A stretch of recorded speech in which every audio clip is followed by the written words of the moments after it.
The most recent Kingdom Hearts Key update for the browser version is huge. This story update ties directly to Kingdom Hearts 3 for the most part and explains a lot about how the Keyblade War started and what was going on behind the scenes. This story update also introduced the 6th foreteller, the very person whose identity has been speculated about in the Kingdom Hearts community for a long time, is finally being introduced. Today, ladies and gentlemen, I will be giving you my breakdown / analysis / thoughts on the most recent story update for Kingdom Hearts Key. Today's video will definitely be longer than the videos you're used to seeing from me, so be prepared as we're about to get ready to dive into the lore that this update has provided us with. So sit back, relax, and enjoy.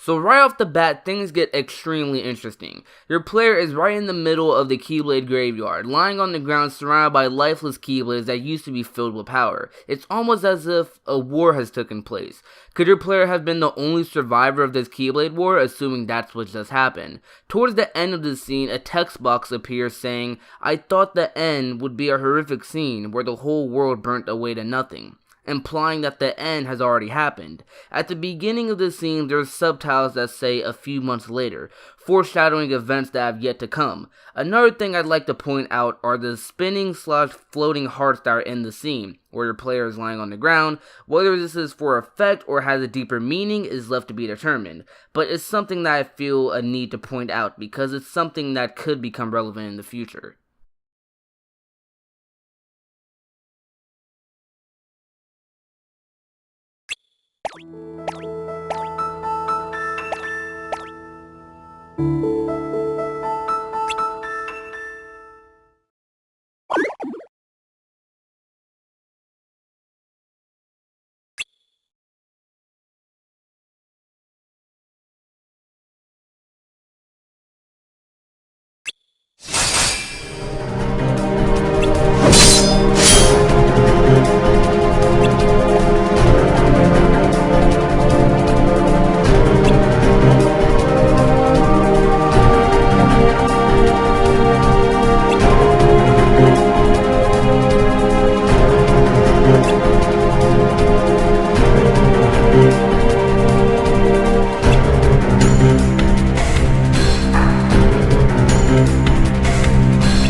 So in this scene, your player walks up to the Fountain Plaza in Daybreak Town with Kirthi, which is where you find two Keyblade wielders bickering back and forth.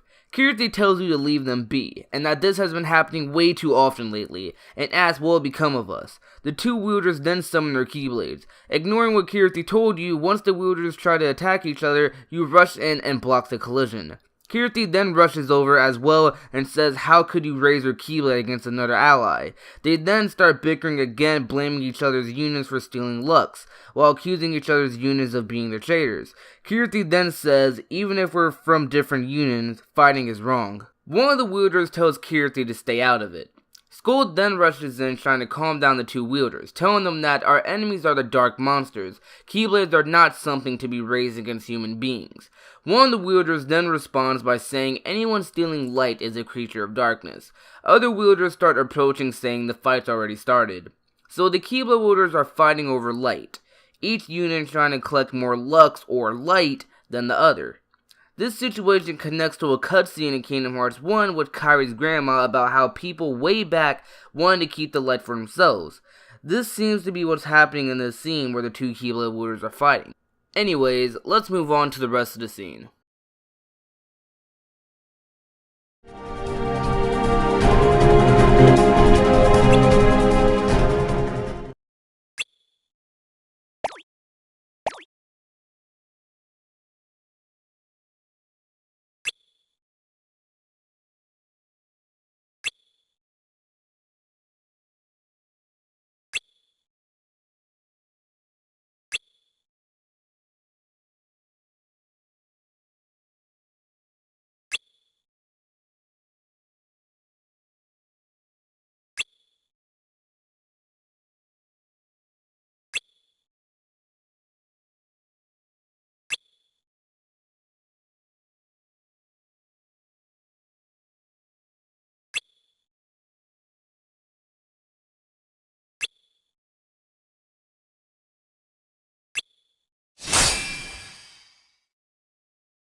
So a voice is heard and everyone is shocked to see that it was Master Aced.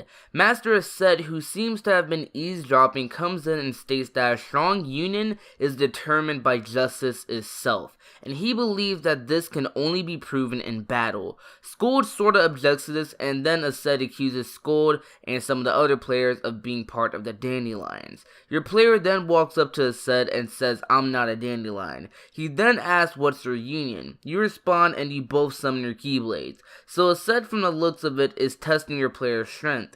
This scene is extremely important as it shows that there's a lot of tension between the Union leaders and even its Keyblade wielders. There isn't too much to go off of here, but let's just look at the next scene.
Your player is quickly defeated by Aced in this fight. Master Ira, leader of the Unicornus Union, comes and asks Aced how could you harm another wielder. Aced then says that he only went as far as to test their strength. Ira then says that he could sense his bloodthirst. Aced then goes on saying the final battle is no longer avoidable, that all the other foretellers except him are the cause of all this, all of them desperate to collect more looks than the other. Aced then says that it's a strong leader who controls the world. It's not Lux who'll gather more of its soldiers.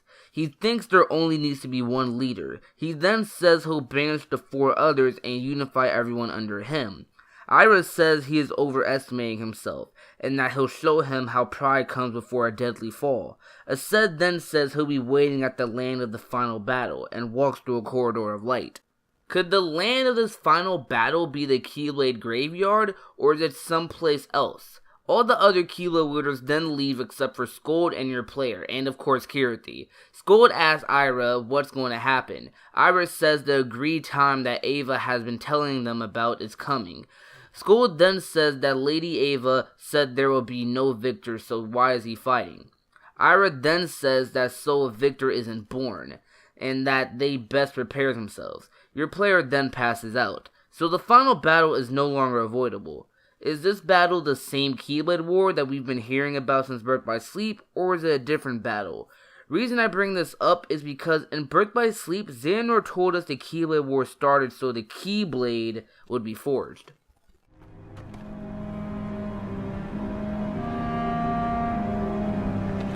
Behold, these lifeless keys used to be full of power, united with the hearts of their masters.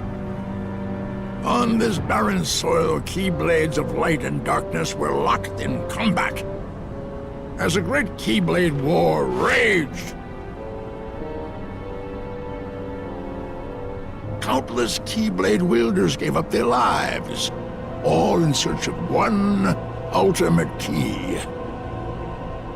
And it will soon belong to me.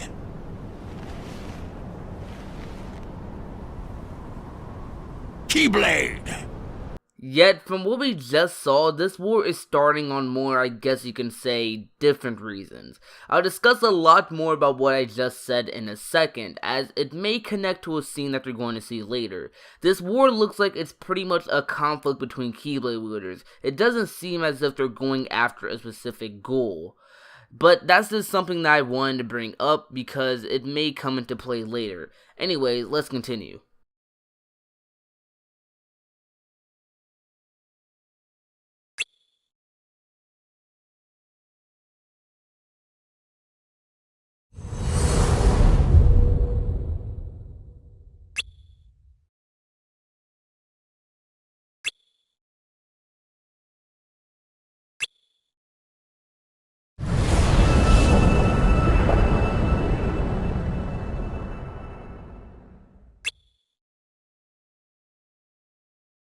This scene right here made a lot of people lose their minds, as this is the first direct reference to Kingdom Hearts 3 that we've seen in Kingdom Hearts Key. If you don't know what I'm talking about, then let me catch you up. The final clash in Kingdom Hearts 3 is supposed to be the battle between the 7 Guardians of Light and the 13 Seekers of Darkness. And in this scene, we have the 13 Seekers of Darkness and the 9 Guardians of Light?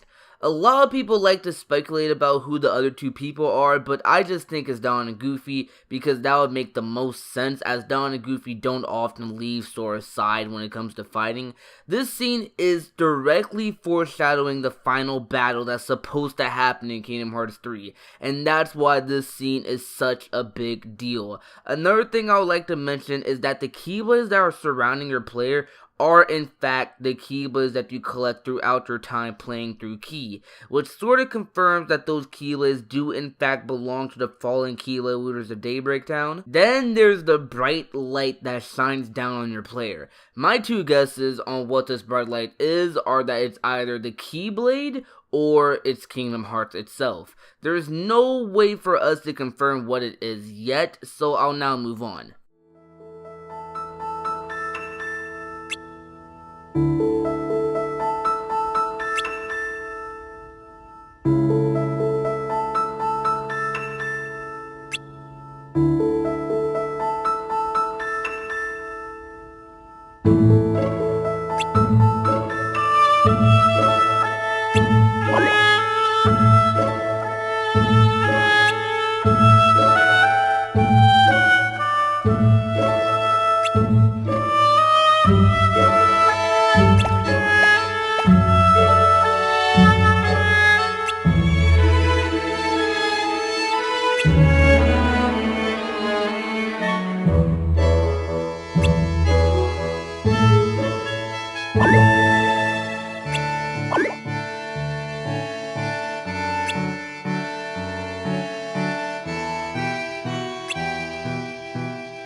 So from what Score has told us, even Lady Ava's dandelions are anxious for answers, and the morale is dropping. Your player wakes and starts asking about Ephemera, which Score replies by saying he's out doing tasks for Ava. Whether that has to do with anything later, we don't know yet. Kirti then says that Lady Ava has been missing as of late, and that Gula might know something since they are friends.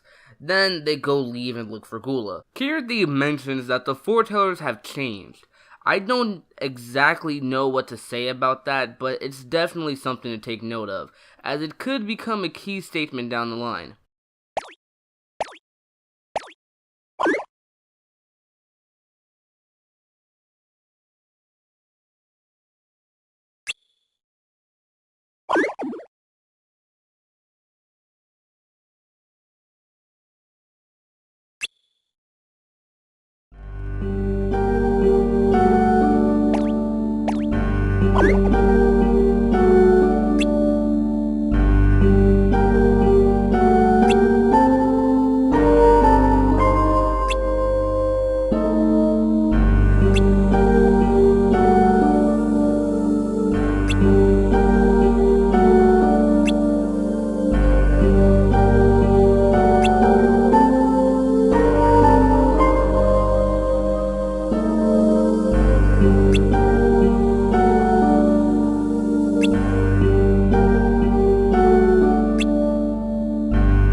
This scene and the next one, guys, are probably the main reasons I'm even making this video. So Skuld, your player, and Kirthi all find Lord Gula in this random room. You guys ask where Ava is, and Gula goes on saying that not even Ava can fix this, and that the only person who could is the Master of Masters. They ask where is this Master of Masters, and Gula just tells you that he disappeared out of the blue one day, and that him and Ava both tried looking for him, but got nowhere, and that the only person who may have knowledge of his disappearance is Luxu, the sixth foreteller, but that he disappeared after the Master of Masters did, like he was following him. He then says that Lady Ava went to look for Luxu to ask where the Master is. So the sixth foreteller disappeared after the Master did. Could the sixth foreteller have something to do with the Master's disappearance? The Master disappeared without a trace. I find that extremely odd. I'll be able to talk more about that when we see this next scene. And this scene, guys, get ready.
Luxu wields Master Xehanort's Keyblade, the most ancient Keyblade in existence. What is Luxu's connection to Xehanort? Luxu's mission is to move through time to inherit the secret, a lot like someone else in the series. He also mentions the Lost Page, which is about Master's intentions. All we know about those intentions are that the Master is not concerned with the longevity of the world. Luxu also states that according to the Lost Page, he moves forward through time to inherit this secret. What is this secret exactly? From the looks of it, the 5 foretellers have been playing right into the Master's hands. There's something bigger going on, guys. Hopefully we find out in the next update. There's 2 things I'd like to mention also. Look at the area in this scene. Got it? Okay, now look at this picture from the 2.8 trailer from Key back cover.